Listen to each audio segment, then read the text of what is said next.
Many people are very, very surprised when they come to their first convention because dōTERRA is a different sort of convention.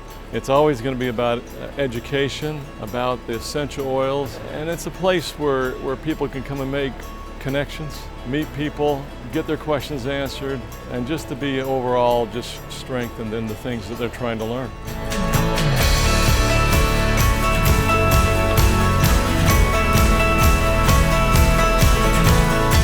When I think about what I'm most proud of, it has to be just the impact that dōTERRA is having, not only in individual people's lives, but in blessing the lives of many of the farmers and the people who are distilling the essential oils. But dōTERRA is a movement, and it's going to be a huge movement here in Europe. So it's a great time to come and be part of dōTERRA, and we are just getting started here.